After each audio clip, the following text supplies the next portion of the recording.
ಹಿಂದೂ ಸಂಪ್ರದಾಯದಲ್ಲಿ ಮದುವೆಯಾದಂತಹ ಪ್ರತಿ ಮಹಿಳೆಯರಿಗೆ ಮಾಂಗಲ್ಯ ಎನ್ನುವುದು ಬಹಳ ಅಮೂಲ್ಯವಾದ ಆಭರಣವಾಗಿರುತ್ತದೆ. ಶುಭಲಗ್ನ ಮುಹೂರ್ತದಲ್ಲಿ ಗುರು ಹಿರಿಯರ ಸಮ್ಮುಖದಲ್ಲಿ ಅವರ ಆಶೀರ್ವಾದ ಪಡೆದು ಪವಿತ್ರ ಅರಿಶಿನ ದಾರದಲ್ಲಿ ಕಟ್ಟಿರುವ ತಾಳಿಯನ್ನು ಗಂಡು ಹೆಣ್ಣಿಗೆ ಕಟ್ಟಿದರೆ ಹಿಂದೂ ಸಂಪ್ರದಾಯದಲ್ಲಿ ದಂಪತಿಗಳು ಎಂದು ಅರ್ಥ. ಮಂಗಳಸೂತ್ರ ಎಂದರೆ ಕರಿಮಣಿ, ಹವಳ, ತಾಳಿಯ ಜೋಡಣೆ. ಪತಿಯ ದೀರ್ಘಾಯುಷ್ಯಕ್ಕಾಗಿ ಪತ್ನಿ ಇದನ್ನು ಪ್ರತಿಕ್ಷಣ ಧರಿಸಬೇಕು. ಆದರೆ ಕಾಲ ಬದಲಾದಂತೆ ಮಂಗಳಸೂತ್ರದ ವಿನ್ಯಾಸಗಳು, ಧರಿಸುವ ಬಗೆಯೂ ಬದಲಾಗಿದೆ. ಆದರೆ ಮಾಂಗಲ್ಯಕ್ಕೆ ಇರುವ ದೈವಿಕ ಮಹತ್ವ ಮಾತ್ರ ಬದಲಾಗಿಲ್ಲ. ಇಂತಹ ಮಾಂಗಲ್ಯದ ವಿಷಯದಲ್ಲಿ ಸ್ತ್ರೀಯರು ತಪ್ಪುಗಳನ್ನು ಮಾಡುವುದರಿಂದ ಗಂಡ ಹೆಂಡತಿಯ ಮಧ್ಯೆ ಕಲಹಗಳು ಉಂಟಾಗುತ್ತದೆ, ಬಾಂಧವ್ಯ ಹಳಸುತ್ತದೆ. ಹೆಣ್ಣು ಮಕ್ಕಳು ಯಾವಾಗ ಬೇಕೋ ಆವಾಗ ಕತ್ತಿನಿಂದ ತಾಳಿಯನ್ನು ಬಿಚ್ಚಿಡುವ ತಪ್ಪನ್ನು ಮಾಡಬಾರದು. ಶುಕ್ರವಾರ ಮತ್ತು ಮಂಗಳವಾರ ತುಂಬ ವಿಶೇಷವಾದ ದಿನಗಳು. ಆ ದಿನಗಳಲ್ಲಿ ಮುತ್ತೈದೆಯರು ಮಾಂಗಲ್ಯವನ್ನು ಬಿಚ್ಚಿಡುವ ತಪ್ಪನ್ನು ಮಾಡಬಾರದು. ಎಷ್ಟೋ ಜನ ಹೆಣ್ಣು ಮಕ್ಕಳು ಹಾಗೂ ಮಹಿಳೆಯರಿಗೆ ಬಟ್ಟೆ ಪಿನ್ನನ್ನು ತಮ್ಮ ಜೊತೆ ಇಟ್ಟುಕೊಳ್ಳುವ ಅಭ್ಯಾಸ ಇರುತ್ತದೆ. ಅಂದರೆ ಕತ್ತಿನಲ್ಲಿ ಹಾಕಿಕೊಳ್ಳುವ ಸರಕ್ಕೆ ಅಥವಾ ಮಾಂಗಲ್ಯಕ್ಕೆ ಬಟ್ಟೆ ಪಿನ್ನನ್ನು ಹಾಕುತ್ತಾರೆ. ಬಟ್ಟೆ ಪಿನ್ ಕಬ್ಬಿಣದ ವಸ್ತು. ಕಬ್ಬಿಣದ ವಸ್ತುವಿನ ಮೇಲೆ ಶನಿದೇವರ ಪ್ರಭಾವ ಇರುತ್ತದೆ. ಅಂದರೆ ಶನಿದೇವರಿಗೆ ಕೋಪ ತರಿಸುವ ವಸ್ತು ಎಂದರೆ ಅದು ಕಬ್ಬಿಣ. ಆದ್ದರಿಂದ ಯಾವುದೇ ಕಾರಣಕ್ಕೂ ಬಟ್ಟೆ ಪಿನ್ಗಳನ್ನು ತಾಳೀಸರದಲ್ಲಿ ಧರಿಸಬೇಡಿ. ತಾಳೀಸರಕ್ಕೆ ಬಟ್ಟೆ ಪಿನ್ನನ್ನು ಧರಿಸುವುದರಿಂದ ಗಂಡ ಹೆಂಡತಿ ನಡುವೆ ಕಲಹಗಳು ಹೆಚ್ಚಾಗುತ್ತವೆ. ಶತ್ರುತ್ವ ಮತ್ತು ಭಿನ್ನಾಭಿಪ್ರಾಯಗಳು ಹೆಚ್ಚಾಗುತ್ತವೆ. ಮಾಂಗಲ್ಯಕ್ಕೆ ವಿಶೇಷವಾದ ಶಕ್ತಿ ಇದೆ. ಅದನ್ನು ಶಿವಶಕ್ತಿ ಸ್ವರೂಪ ಎಂದು ಕರೆಯುತ್ತಾರೆ. ಗಂಡನಿಗೆ ಆಯಸ್ಸು ಕಡಿಮೆಯಾಗಬಾರದು ಎಂದರೆ ಮಾಂಗಲ್ಯದಲ್ಲಿ ಕಬ್ಬಿಣದ ವಸ್ತುಗಳನ್ನು ಹಾಕಿಕೊಳ್ಳಬಾರದು. ಮದುವೆಯಾದ ಗಂಡಸರು ಕೂಡ ಮಾಂಗಲ್ಯಕ್ಕೆ ವಿಶೇಷವಾದ ಗೌರವವನ್ನು ನೀಡಬೇಕು. ಅತ್ಯಂತ ಉದ್ದವಾದ ಮಾಂಗಲ್ಯದ ಸರವನ್ನು ಹಾಕಿಕೊಳ್ಳಬಾರದು. ಮಾಂಗಲ್ಯದ ಸರವು ನಮ್ಮ ಹಣೆಗೆ ತಾಗುವಷ್ಟು ಉದ್ದ ಇರಬೇಕು ಅಷ್ಟೇ.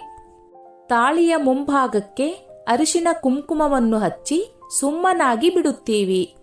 ಆದರೆ ತಾಳಿಯ ಹಿಂಭಾಗಕ್ಕೂ ಕೂಡ ಅರಿಶಿನ ಕುಂಕುಮ ಹಚ್ಚಬೇಕು. ಮಾಂಗಲ್ಯದ ಪಕ್ಕದಲ್ಲಿ ಕರಿಮಣಿಯನ್ನು ಹಾಕುವುದನ್ನು ಬಹಳ ಹಿಂದಿನಿಂದಲೂ ಹಿಂದೂ ಸಂಪ್ರದಾಯದಲ್ಲಿ ಪಾಲಿಸಿಕೊಂಡು ಬಂದಿದ್ದಾರೆ.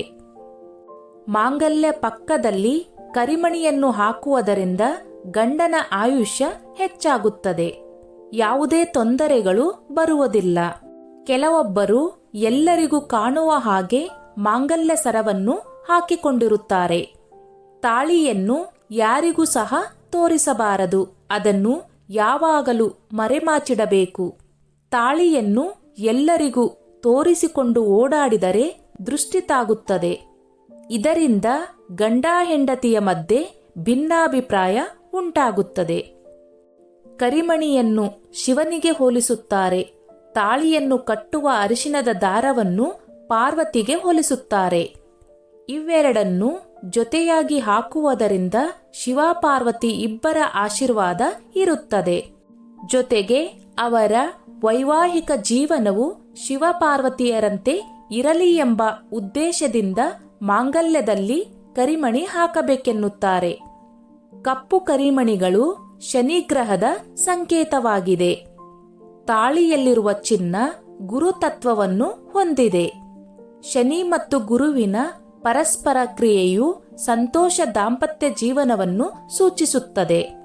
ಕೆಲವರು ತಾಳಿಯ ಪಕ್ಕದಲ್ಲಿ ಕರಿಮಣಿಯನ್ನು ಹಾಕಿಕೊಂಡರೆ ಕಷ್ಟಗಳು ಹೆಚ್ಚಾಗುತ್ತವೆ ಎಂದು ಹೇಳುತ್ತಾರೆ. ಆದರೆ ಸತ್ಯ ಏನೆಂದರೆ ತಾಳಿಯ ಪಕ್ಕದಲ್ಲಿ ಕರಿಮಣಿಯನ್ನು ಹಾಕಿಕೊಳ್ಳಲೇಬೇಕು. ಮಂಗಳಸೂತ್ರವನ್ನು ಧರಿಸುವುದರಿಂದ ರೋಗ ನಿರೋಧಕ ಶಕ್ತಿ ಹೆಚ್ಚಾಗುತ್ತದೆ. ದೇಹದಲ್ಲಿ ರಕ್ತದ ಹರಿವನ್ನು ನಿಯಂತ್ರಿಸುತ್ತದೆ. ರಕ್ತದೊತ್ತಡವನ್ನು ನಿಯಂತ್ರಿಸುತ್ತದೆ. ಕೊರಳಿನಿಂದ ಹೃದಯದವರೆಗೆ ಇರುವ ಮಾಂಗಲ್ಯದ ಬಟ್ಟಲಿನಾಕಾರದ ಬಿಲ್ಲೆಯು ಹೃದಯ ಚಕ್ರವನ್ನ ಸ್ಪರ್ಶಿಸುತ್ತಿರುವುದರಿಂದ ವಿವಾಹಿತ ಮಹಿಳೆಯ ಉದ್ವೇಗದ ವೇಗ ಹತೋಟಿಯಲ್ಲಿರುತ್ತದೆ ಮತ್ತು ಆಧ್ಯಾತ್ಮಿಕ ಭಾವನೆ ಬೆಳೆಯುತ್ತದೆ.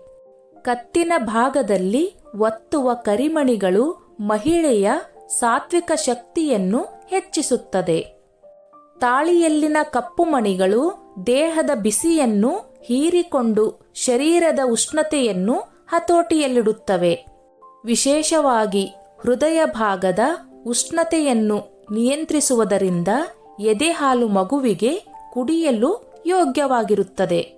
ಮಹಿಳೆಯ ಮೇಲೆ ಬೀಳಬಹುದಾದ ಋಣಾತ್ಮಕ ಶಕ್ತಿಗಳನ್ನು ಕಪ್ಪು ಮಣಿಗಳು ಹೀರಿಕೊಂಡು ಅವಳನ್ನು ಮತ್ತು ಅವಳ ಕುಟುಂಬವನ್ನು ರಕ್ಷಿಸುತ್ತದೆ. ಸೌಂದರ್ಯದ ದೇವತೆಯಾದ ಮಹಿಳೆಯ ಮೇಲೆ ಬೀಳುವ ಕೆಟ್ಟ ದೃಷ್ಟಿಯನ್ನು ಈ ಕಪ್ಪು ಮಣಿಗಳು ತಡೆಯುತ್ತವೆ. ಸ್ನೇಹಿತರೆ, ಈ ನನ್ನ ಮಾಹಿತಿ ನಿಮಗೆ ಇಷ್ಟವಾಗಿದ್ದಲ್ಲಿ ದಯವಿಟ್ಟು ಶೇರ್ ಮಾಡಿ, ಲೈಕ್ ಮಾಡಿ ಮತ್ತು ಸಬ್ಸ್ಕ್ರೈಬ್ ಮಾಡಿ.